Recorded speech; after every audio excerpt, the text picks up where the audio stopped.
नमस्कार friends, Lakshmi coaching classes के YouTube channel पे आप सभी का स्वागत है। Lakshmi coaching classes YouTube channel के माध्यम से हम आपके बीच में पहली प्रश्नावली लेकर के आए हैं, जो प्रश्नावली 2018-19 के सिलेबस में नहीं थी, क्योंकि इस बार 2019-20 के सिलेबस में उसे नया जोड़ा गया था। हालांकि बोर्ड में उनमें से भी सवाल पढ़ते हैं और कई सवाल ज़्यादातर जैसे नया सिलेबस जोड़ा है तो नए में से आने का चांसेस है, पुराने वाले में से तो आते हैं लेकिन कम आएंगे, क्योंकि नया जोड़ देने के कारण जो नए वाले में से आएंगे। तो इस प्रश्नावली को अच्छी तरह से तैयार कर ले। कई बच्चों के पास में 2020 वाली किताब भी नहीं है, 18-19 वाली है, तो वो विद्यार्थी अच्छी तरह से तैयारी इसके माध्यम से कर सकते हैं।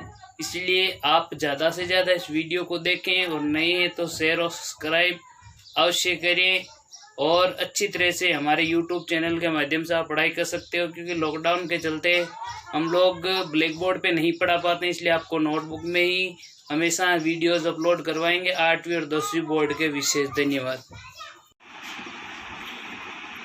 तो लक्ष्मी कोचिंग क्लासेस के माध्यम से आज अपन पहली प्रश्नावली 10वीं क्लास की वैदिक गणित वाले लेके आ रहे हैं, जो 2019-20 में नया सिलेबस में आई थी। नए सिलेबस वाली के बीच में लेकर के आ रहे हैं। तो इसमें सबसे पहले 3 क्वेश्चन जो है वो निखिलम विधि से भाग के है। पहला, दूसरा, तीसरा इसका निखिलम विधि से भाग का है। तो अपन जैसे पहला ज्ञात करते हैं निखिलम विधि से भाग वाला, तो ये आ रहा है पहला ये। तो इसमें 1245 भाग 97। सबसे पहले इसमें लेते हैं अपन आधार।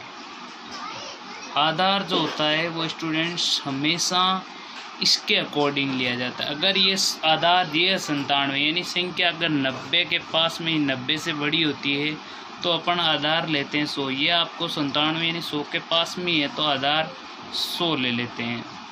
अगर इसमें आधार लेने के बाद में अपन लेते हैं विचलन। यही लिख देते हैं विचलन। विचलन का मतलब होता है इनके बीच का अंतर।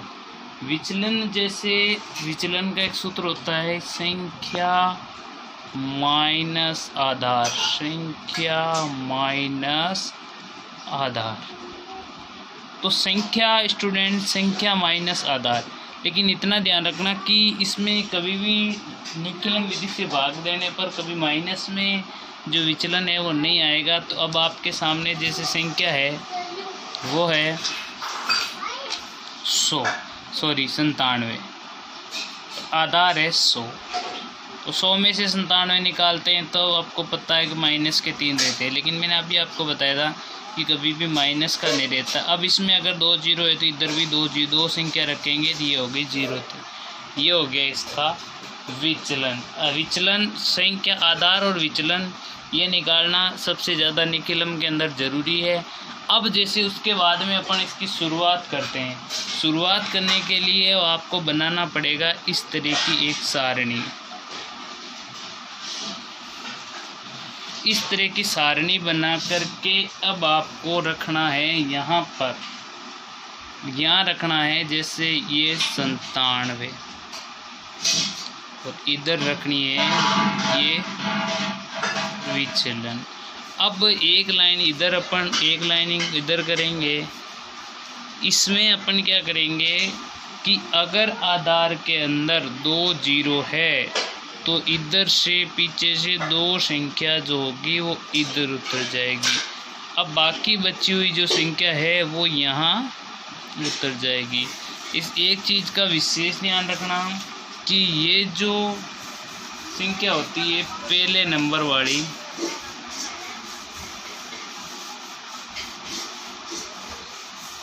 ये संख्या यहाँ की यहीं उतरती है। अब हाँ, तो इसका क्या होता है कि ये जो संख्या होती है विचलन यहाँ पर ये हेजियों उतरता है। अब इसका होता है विचलन से गुणा। जैसे 0 को अगर आप 1 से गुणा करते हो तो 0 आता है, और 1 को अगर आप 3 से गुणा, क्योंकि इसको इस दोनों संख्याओं से, तो ये आ जाता है 3 आ गया। अब उसके बाद में इन दोनों को अपन जोड़ते हैं तो 2 और 0 होता है 2।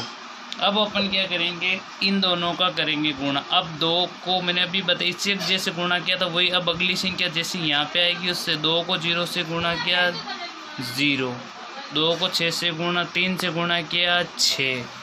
अब आगे संख्या खत्म हो गई तो इनको जोड़ लो, 5 और 1 6 और 5 11 का 1 हासिल का 1 और 4 1 5 3 8।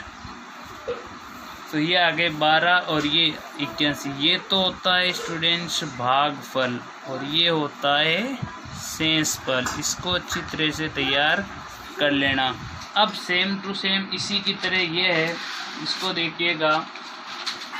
ये जैसे 311 भाग 8, इसमें 8 आपके आ रहे हैं तो इसमें आपको आधार जो होगा वो यहाँ पे अभी बताया था संख्या 90 के पास में या 90 से बड़ी हो तो ही आधार अगर अपन 100 लेते हैं, अन्यथा अपन आधार इसमें रखेंगे 10 क्योंकि संख्या 10 के पास में अगर तो आधार ले लिया इसमें 10। अब विचलन निकालेंगे। विचलन का तरीका अभी आपको बताया था, यह रहा संख्या माइनस आधार। तो ये रही संख्या थे 8 और आधार है 10। तो ये रहा माइनस का 2, लेकिन इसमें माइनस नहीं करेंगे, रखेंगे प्लस का। तो 2 ही रखेंगे क्योंकि आधार में अगर 1 0 है तो यहाँ पर भी 1 ही होगी। अब अपन यही पैटर्न वापस काम ले लेंगे। यहाँ से एक बना देंगे सारणी, एक लाइन इधर कर दो, एक लाइनिंग इधर कर दो। इधर तो लिख दो ये 8, इधर लिख दो ये 2। ये लिखने के बाद में अपन क्या करेंगे, आधार में एक संख्या है 1 0 है तो इसका मतलब यहाँ से एक संख्या उतर जाएगी यहाँ पे, बाकी बची हुई संख्या यहाँ उतर जाएगी।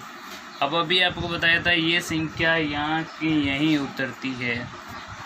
उसके बाद ये दोनों आपस में गुणा होती है तो 3 दूनी 6। अब 6 और 1 7।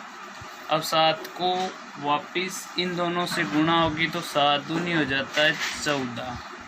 ठीक है। अब आगे हमारे पास संख्या नहीं है तो अपन क्या करेंगे, वही चीज़ है 14 प्लस 1 बराबर ये दोनों जुड़ती है तो जाता है 15। तो अब हमारे पास यहाँ पे भागफल 15 आ रहा है या 37 आ रहा है। ये ध्यान रखना कि अगर शेषफल जो है 15 आ रहा है, भागफल आपके पे 37 और शेषफल जो है वो इससे कभी भी बड़ा नहीं होना चाहिए। अगर जिस शर्त पे आपके बड़ा हो जाता है तो आप क्या करोगे, यहाँ से ये जितना होगा उसमें से यहाँ से वो घटा डालो और 1 इसमें कर दो प्लस। 37 में 1 प्लस क्या हो गए 38, 15 में से 8 गए तो बच गए 7।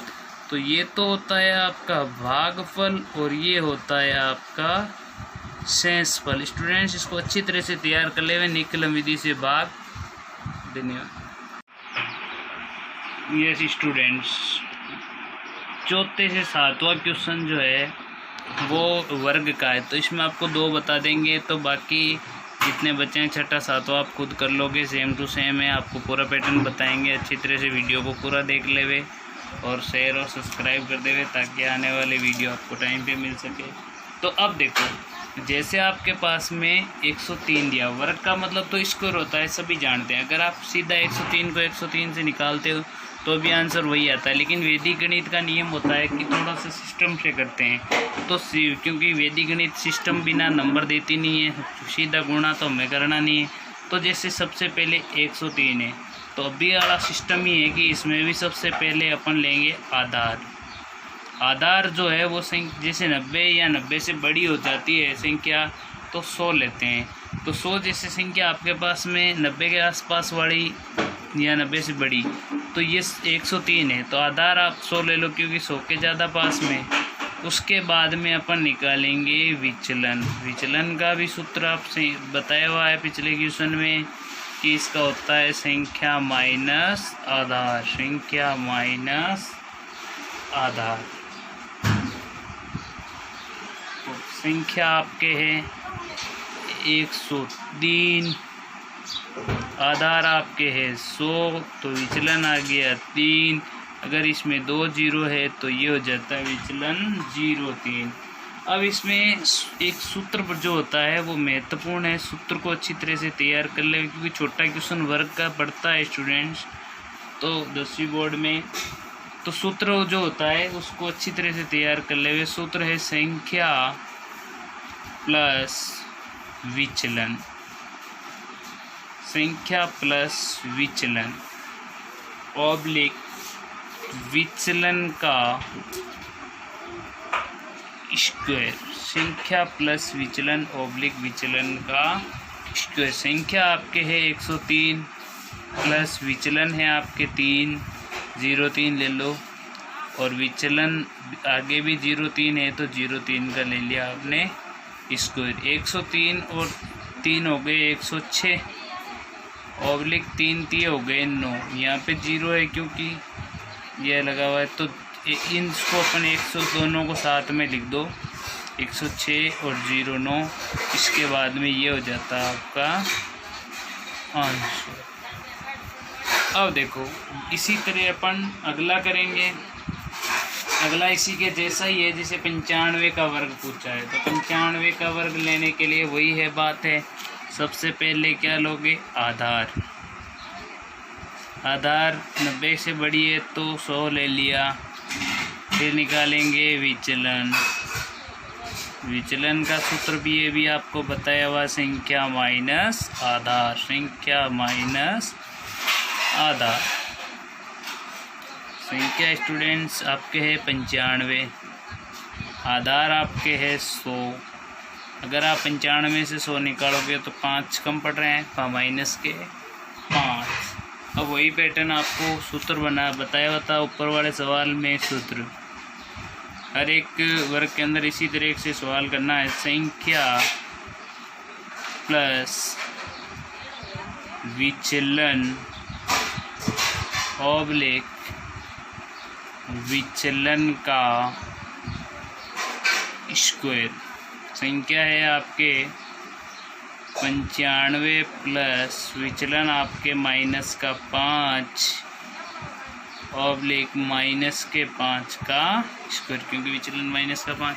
अब जैसे देखो ये प्लस की ये माइनस, प्लस क्या होता है माइनस, तो 95 से 5 गए तो कितने हो गए 90 ऑब्लिक ये 25। देखो दो संख्या अगर एक निशान आ जाता है, स्क्वायर आ जाता है, तो हमेशा ध्यान रखना माइनस का निशान आता है और स्क्वायर आते ही वो माइनस से प्लस, क्योंकि माइनस माइनस प्लस हो जाता है 5 × 5। तो अब इसको एक साथ कर दो 90 25, ये हो गया इसका आंसर।